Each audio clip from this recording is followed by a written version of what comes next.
مستر الطيب حول هذه الحوصلة فيما يتعلق بالجوانب الإيجابية، لأنه مش من السهل الحديث عن كل مشروع مجلة الجامعات المحلية وهو يتعرض للجوانب الإيجابية والسلبية، ولعل مسألة الاختصاص هي من أهم الإشكاليات، لأنه بقدر ما يحسن المشرع ويدقق ويحسن توزيع الاختصاص بقدر ما نقلص في النزاعات بين الجهات والبلديات، وخاصة بين النزاع بين الجامعات وبين السلطة المركزية. وأحيل الكلمة زميلنا باسم كراي ليحدثنا حول هذه المسألة. شكرا سيد الرئيس. Excusez-moi madame, parlez en arabe. Excusez-moi, je consulte pour la traduction. Je sais que la traduction sera parfaite, même pour les coliques, je veux dire.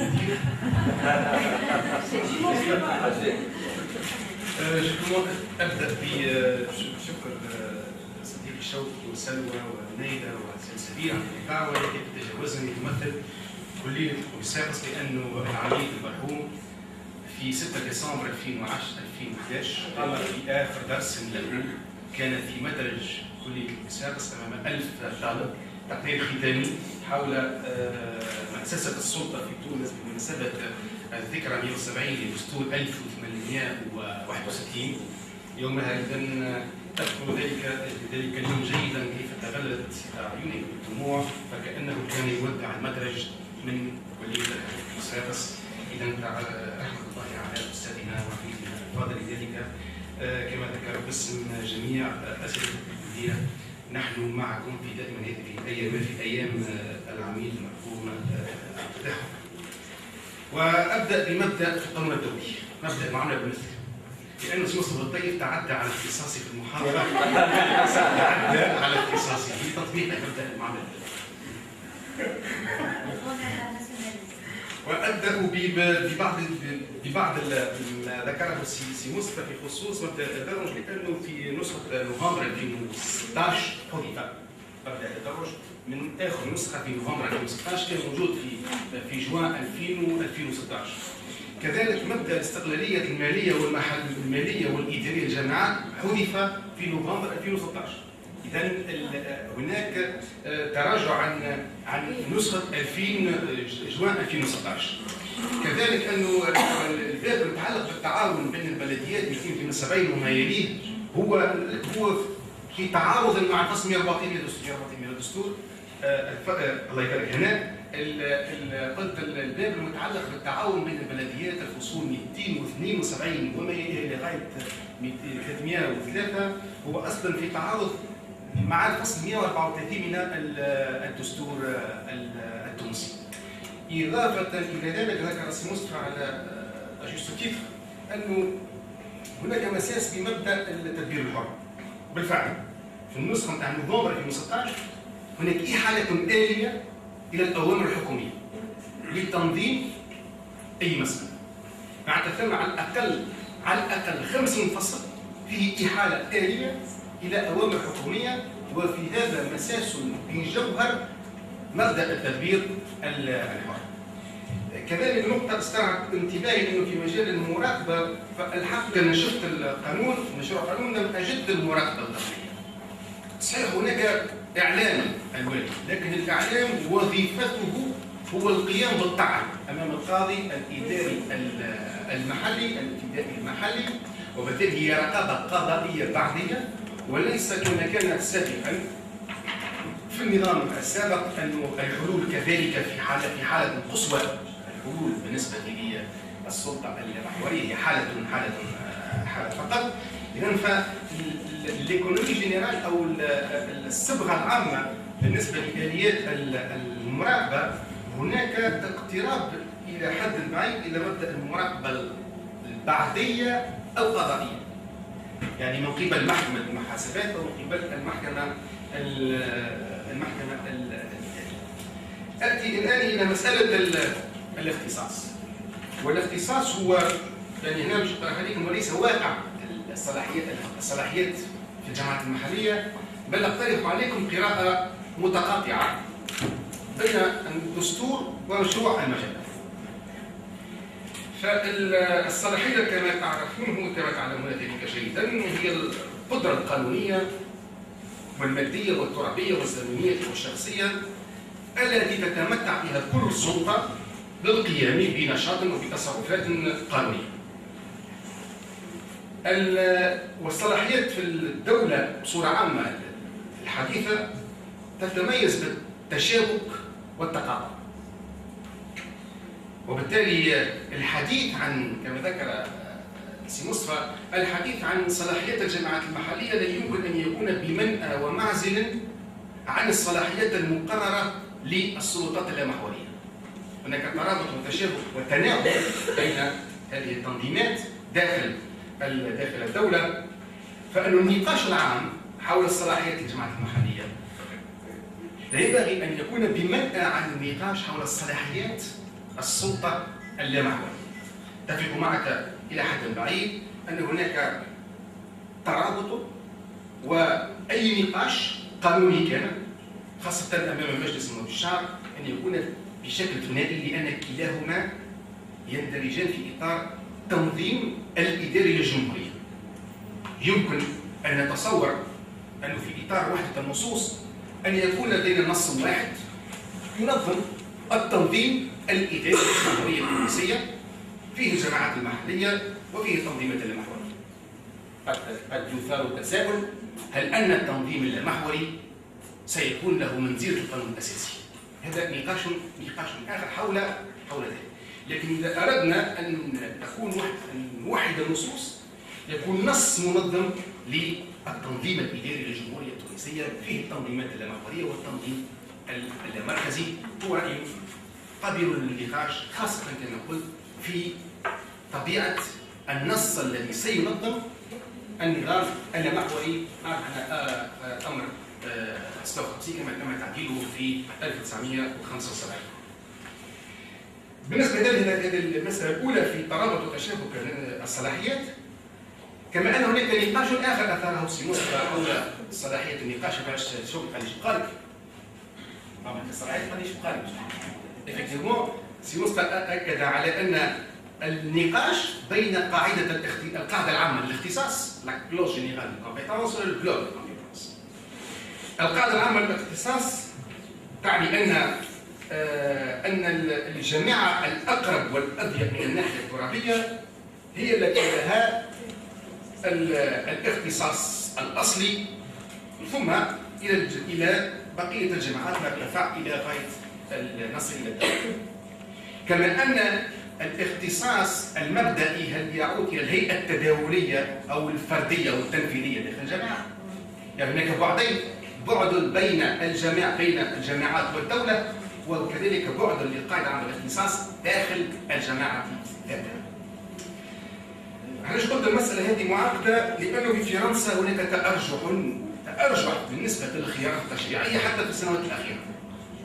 نعرف أن التنظيم البلدي يعود إلى 1884، والقاعدة العامة للاختصاص بعد 1982، ثم جاء قانون فرنسا 2010 2014 2015 إلى التنظيم الأخير للجمهورية. وهناك تراوح، مرة ندخل كتب الاختصاص عام 2080، نتراجع لنسند القاعدة العامة للاختصاص للبلديات ونسحبها عن الديبارتمون الريجيون، ثم نعود نعطي للناس الكل القاعدة العامة للاختصاص. وفي آخر 2015 فرنسا رجعنا وقلنا القاعدة العامة للاختصاص كان البلديات فحسب. في تونس وفي وفي النظام القديم القانون 75 أسند قاعدة عامة للاختصاص بالنسبة للبلديات وأردفها بتعداد تشريعي للاختصاص.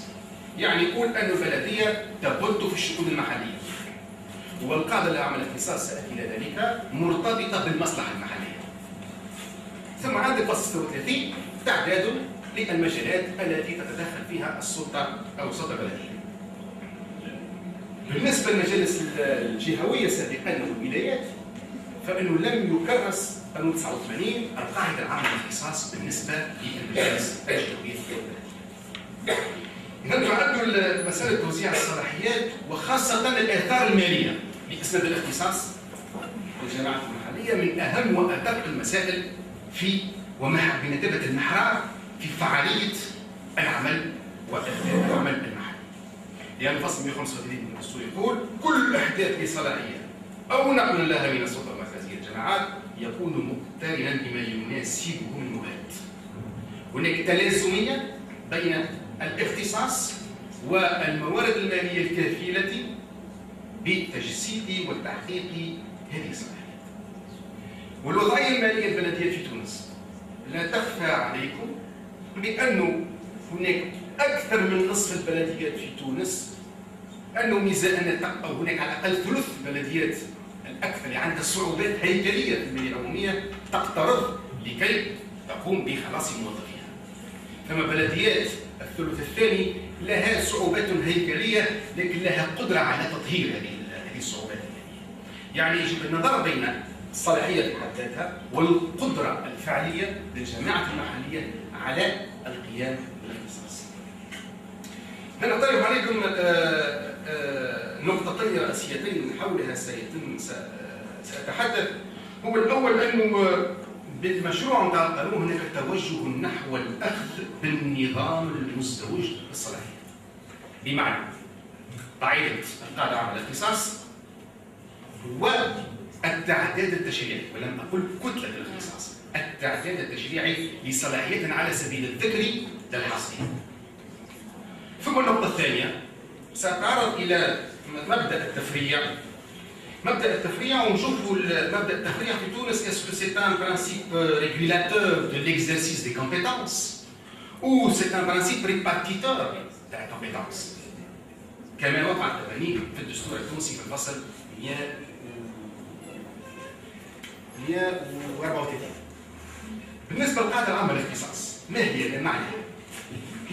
هو التعبير القانوني للقدرة العامة للجامعة على التدخل، وتنبني بالتالي على الإقرار المبدئي للجامعات المحلية بصلاحية تستمدها من المصالح المحلية، من المصلحة المحلية، والمصلحة المحلية هي أساس الاختصاص وحده في نفس الوقت. وبالتالي في المصلحة المحلية هي عنوان الاختصاص بالنسبة للجماعات المحلية وفقا للقاعدة العامة للاختصاص. ولكن هنا يتعرض السيسي مصطلح إلى مصالح المحلية من المصطلحات الفضفاضة والعصية عن كل تحديد نهائي لمدلولها. ففي القاعدة العامة للاختصاص لا تخول الجماعة أن تتدخل في كل شيء أو أن تقوم بكل شيء، كما لا تمثل بالنسبة إليها مانعا للقيام بأي نشاط. للتيمو فليكسي. وينص الفصل 132 من الدستور أن تتمتع الجامعات المحلية بالشخصية القانونية والاستقلالية الإدارية والمالية وتدير المصالح المحلية. هذا الأساس تاع الإقرار بالقاعدة العامة للاختصاص وفقا لمبدأ التدبير الحر. فلو شاء المؤسس الحاكم، لأني في كتاباتي أستعمل المؤسس الحاكم لأنه اختلطت عليه الأدوار بين التأسيس والحكم، فهو مؤسس حاكم. لأنه إذا كان يمشي نظرية فصل بين السلطات المؤسسة للدولة، فإن وظيفة التأسيس تقوم حسب رأيي على الفصل بين وظيفة التأسيس والحكم لكي لا تختلط الأدوار ويصبح المؤسس يبحث عن الاستدامة عن السلطة لا عن تنسيق خيارات معينة. لذلك أقول أن المؤسس الحاكم وأقصد به المجلس الوطني التأسيسي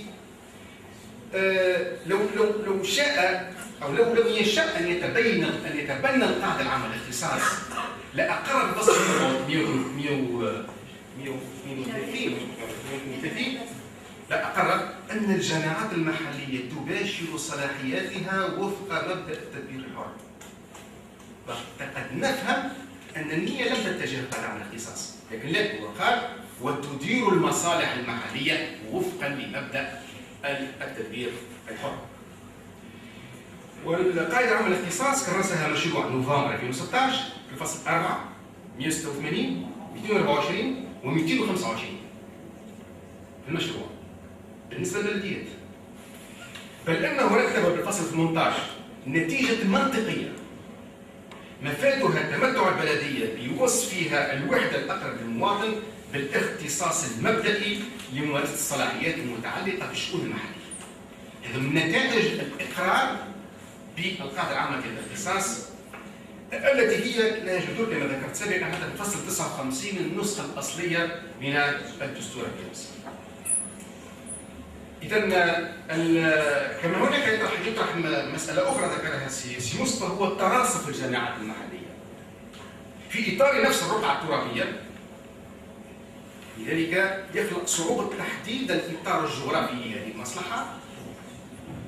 مثلا أن الفصل 19 من المشروع اعتمد على معيار ترابي للتمييز بين المصالح المحلية التي تباشرها البلدية وتلك التي تخص الجهة. ايش قال الفصل 19؟ قال الفصل 19 أن الجهة أو الفصل 20 عفوا أن الجهة تمارس الفصل 19 قال الفصل 19 تمارس الصلاحيات الذاتية التي تكتسب بعدا جهويا بحكم مجال تطبيقها. هنا صحيح هناك تردد نقول بعدا جهويا بحكم مجال تطبيقها فكأنني في القاعدة العامة للاختصاص. أما الإقليم فصل 20 يقول يمارس المصالح ذات البعد الإقليمي. هذا مش يخلق لبس في مستوى الخيار التشريعي. إذا كان واضح في البلدية قاعدة عامة للاختصاص مع تعديل تشريعي لأنه هذا لا يمكن. في الإقليم وفي الجهة هناك لبس في مستوى النظام الذي سيتم اعتماده في الاختصاص. إذا النظام التعديل التشريعي ذات الصلاحيات هو لا يعد حصرا بل يعد مجرد إطار يعمل فيه كل صنف. لما نقوم بتعديل التشريعي لن أحسن البلدية لأنها قائمة على سبيل الذكر. هي تعداد التشريع على سبيل الذكر يأتي لتفصيل القاعدة العامة للاختصاص لا لحصرها أو نفيها. يعني دون أن نقول إلى كتلة الاختصاص كتلة مطلقة. ذكرت سابقا أن فرنسا اعتمدت كتلة الاختصاص منذ 1982 وقع التخلي عنها. خاصة هناك رابور تاع الكونسي ديتا اللي قالت انه ان الكتلة العامة لكتلة الاختصاص هي عديمة الجدوى والفاعلية على الصعيد الواقعي غير واقعية بالنظر الى التشابك وترابط المصالح. لذلك علاش في 2010 وفي 2014 وفي 2015 دائما النقاش في الريفورم هو لا كيستيون دي كومبيتونس.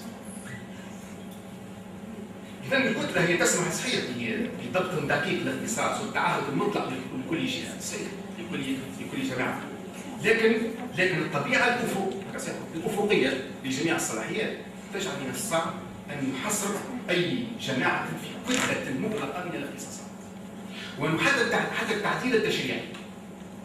الصلاحيات نتاع البلديات أو الجهات أو الأقاليم سيأتي بتطويع القائمة مع الواقع، لأنه الواقع بالأساس علاش اعتقاد عامة الاختصاص؟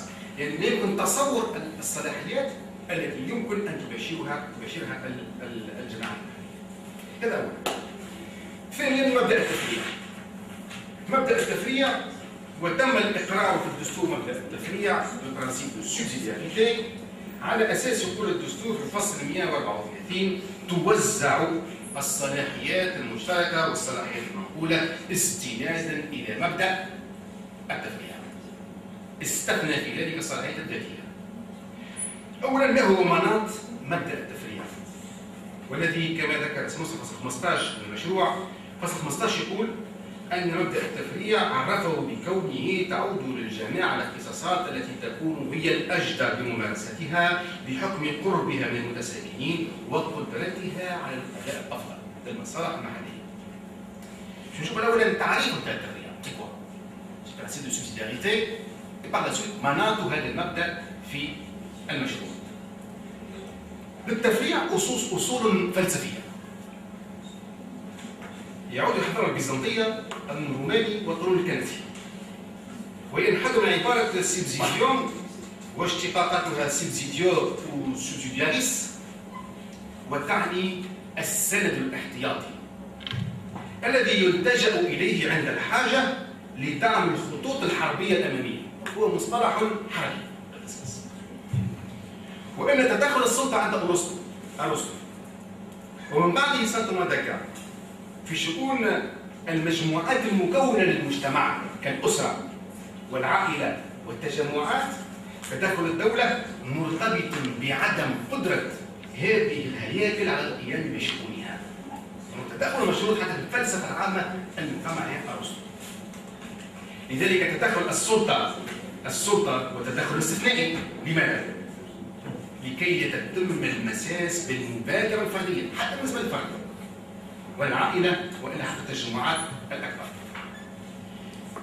إذا يكون التفريع له أسس فلسفية يقوم على تقييد تدخلات السلطة من الناحية الوظيفية في الاقتصاد ومن الناحية الترابية في التنظيمات الإدارية عمل بمبدأ الضرورة والنجاح. وقد أخذ فلاسفة الأنوار هذا المبدأ لتأسيس نظرياتهم في عدم تدخل السلطة. لذلك أقر مونتسكيو أن وظائف الدولة ثانوية ومكملة للهياكل الدنيا. يعني هو ce n'est pas un principe technique, c'est un principe philosophique.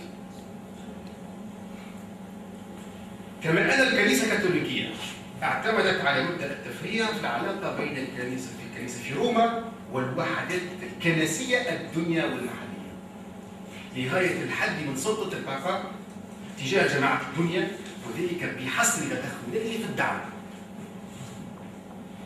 هذه أوقات التسامح على القانون الكنسي للمسحة الدينية وتمت علمنته هذا المبدأ مع المفكر الألماني التوزوس رائد الفكر أو التنظيم الفيدرالي الألماني قام بعلمنة هذا المبدأ ونقله المجال التنظيمي للدولة.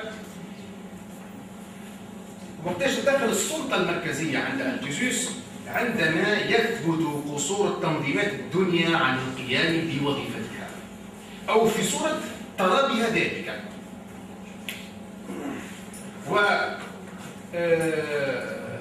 وتتعهد بذلك الدولة بالوظائف التي تقوم بها بشكل أفضل الدفاع والخارجية والأمن والعملة، وكل ما هو قاعدي يسند إلى الوحدات الدنيا.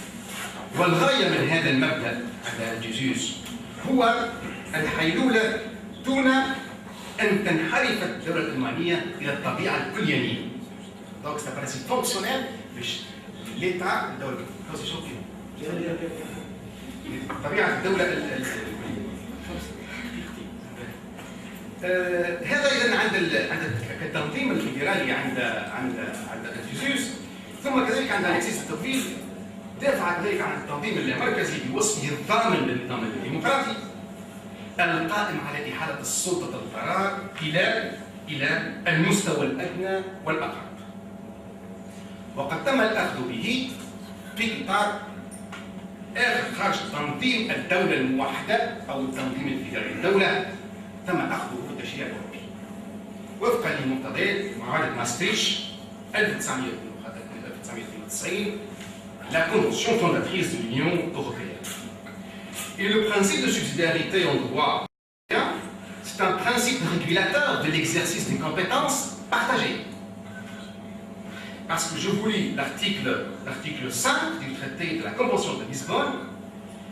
Selon cet article, en vertu du principe de subsidiarité, dans les domaines qui ne relèvent pas de sa compétence exclusive à l'Union européenne, l'Union intervient seulement donc l'Union intervient par rapport aux États membres, une association d'États. Dans la mesure où les objectifs de l'action envisagée ne peuvent être atteints de manière suffisante ou par les États, tant au niveau central qu'au niveau régional et local, mais peuvent l'être mieux en raison des dimensions des effets de l'action envisagée au niveau de l'Union. Donc l'intervention privée.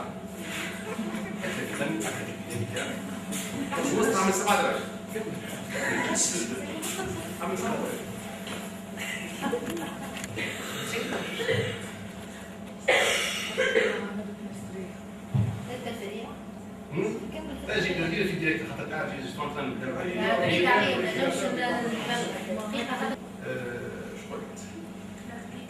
سي سا لا لا اخر حاجه على الاقل بور باش نعمل راكور على لي Au niveau européen, c'est que le principe de subsidiarité, c'est un principe descendant.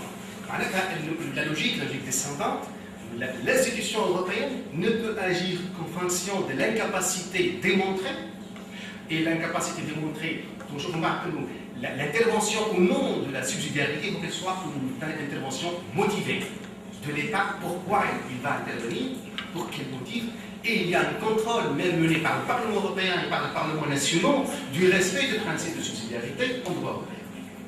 علاش جبت انا البرانسيب دو سوسيداريتي الاوروبيان؟ خاطر يمكن انه المؤسس الحاكم استلهم هذا المبدا من التشريع الاوروبي ومن تعريفه بالتشريع الاوروبي. لاني وساحوصل انه في الدستور التونسي فصل 134 كيف يقول توزع الصلاحيات المشتركه بين والصلاحيات المنقوله استئناف التفريع، فانه كانه استلهم فصل 5 اللي قال انه لا سوبسيدياريتي لي او كومبيتونس بارتاجي. دونك احنا نقلناها وقلنا راهو نوزعوا التشريع انه الصلاحيات المنقوله والمشتركه توزع بالتفريع. الو انه التنظيم ومحل السلطه ومحل الاختصاص الذاتي، يعني الاختصاص الذاتي خارج التفريع. فماذا لو تقاعست السلطه المحليه؟ ماذا لو عجزت عن القيام باختصاص ذاتي؟ فلو أن المجلة هذه لو سمحت لنفسها بأن أدخلت الاختصاص الذاتي داخل التفريع لكان ذلك غير دستوري، لأنه حصر نطاق المبدأ في المنقول وفي المشترك. لذلك هنا من الناحية الدستورية هناك une certaine gymnastique، هناك في أحد فصولها أنه يمكن وتم إدراج قاعدة أنه يمكن للجماعة المحلية البلدية أو الجهة أن تطلب من السلطة أو من جماعة أخرى من السلطة المركزية أن تتدخل عوضها دون أن يكبر التفريع، لكن أعطى الإمكانية للسلطة المحلية الدنيا لكي تطلب من الدولة الإسناد، كما أسند كذلك السلطة المركزية حق التدخل إذا ثبت هناك إخلال خطير أو خلال بسير المرافق العامة، ثبت للدولة أن هناك بلدية والحال أنه اختصاص ذاتي أن تتدخل لا بعنوان التفريع، ما نحطش يقول في الدستوري، إما بعنوان وحدة الدولة واستمرارية المرافق العام. وبهذا أنهي وشكرا جزيلا.